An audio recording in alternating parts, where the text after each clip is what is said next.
All right, today in the shop we have a 2018 YZ450F that has locked up. The dude was riding on the freeway and he said that it just stopped. The starter makes a horrific noise. We posted on Instagram that we were checking that stuff out. And today we're ripping it apart. So obviously we know that something is completely letting this motor not turn over. Drop valve, seized piston, locked up crank, something good. So we're just gonna start right now, pull the engine out, and then we will get to it and see what we got in this thing. So stay tuned.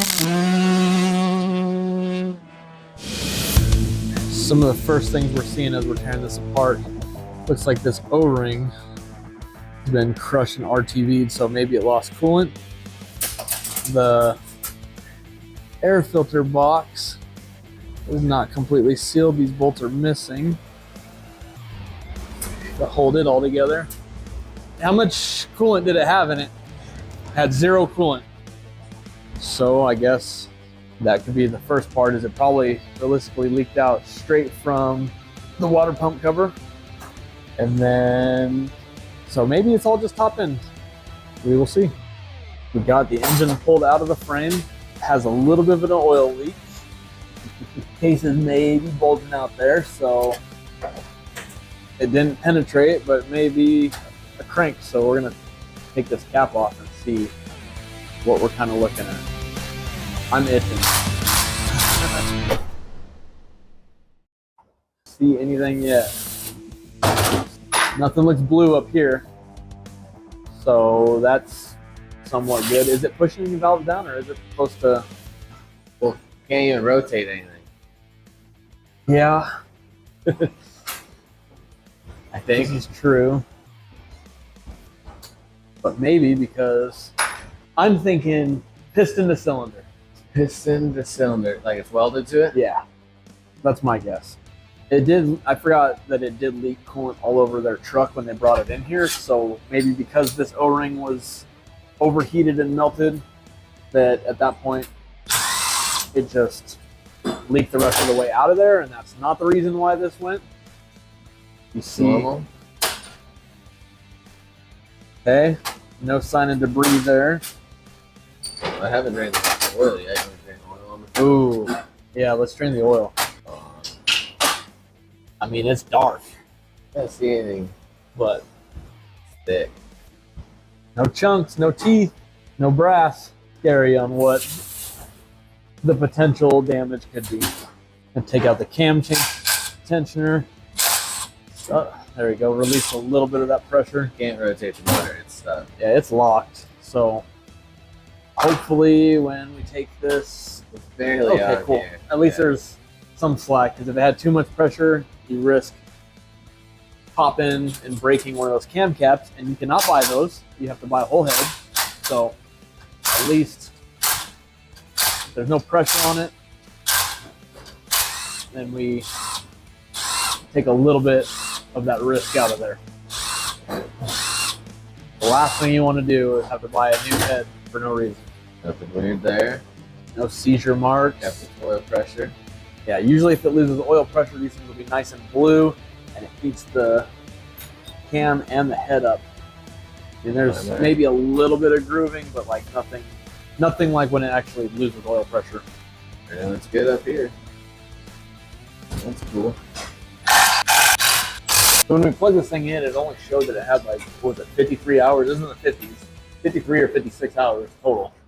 Piston is moving, or cylinder is moving. Piston looks sideways. Looks like it might be a little sideways. Valve over there. It's moving from there.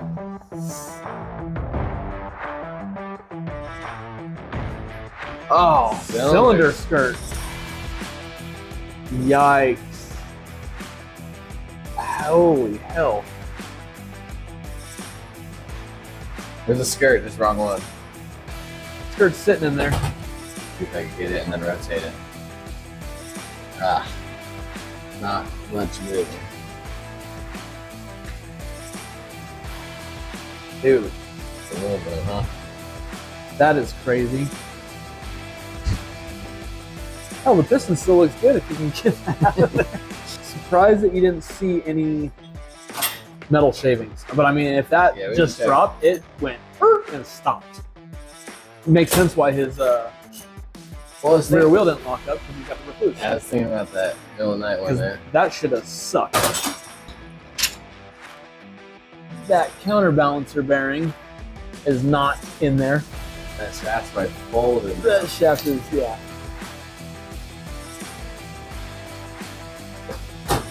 Hey, look, it's metal. You might get it rotated now. Oh, shit. Okay, so, I mean, where's that flashlight? This is a good one. So that shaft is in there. Oh! Is that the rod? That is, yeah, the rod. All right. Rod went. Rod went kabang. Maybe that's what came up and hit the skirt of it. Oh, man. Dude. I might be able to work this out now. I guess that makes sense when it's like, I've never seen a skirt of a cylinder just drop out. Well, it doesn't. It needs a good hammer from the backside of the crank.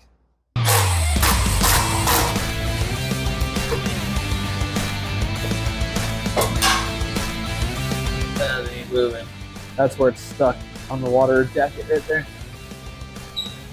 Wonder if you can tap it from the other side real quick to dislodge it.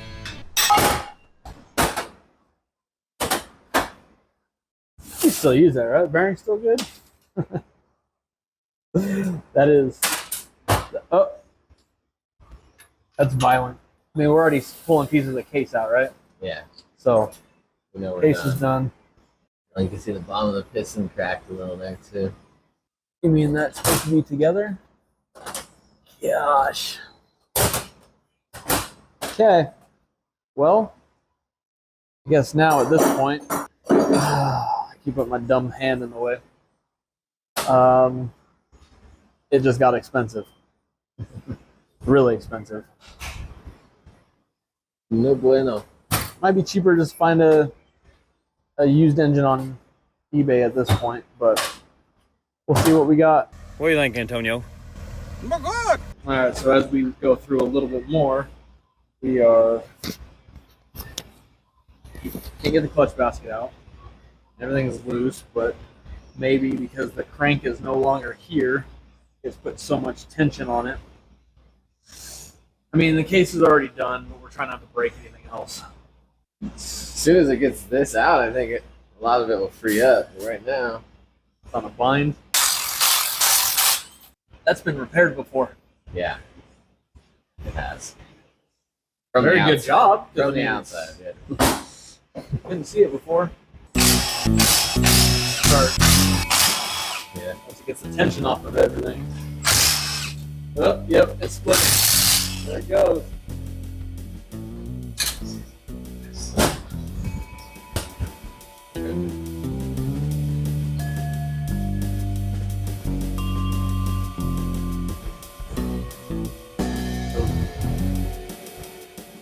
I mean, there's the backside of that weld job. Whoever did that did a really good job. But we're not so much concerned with that part of the case anymore because this little guy, you're not even gonna be able to get it out. Look at the piston crack.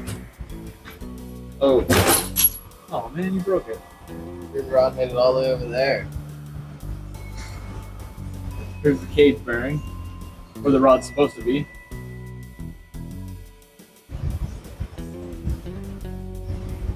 Got some cylinder.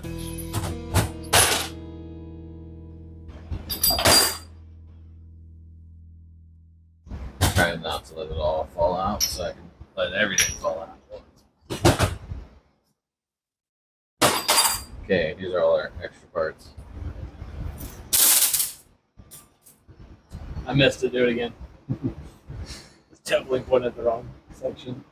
To the computer we go. So hopefully we can find something good and used because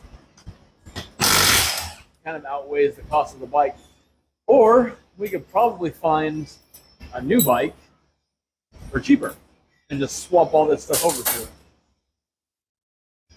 I don't know. We'll see what we come up with.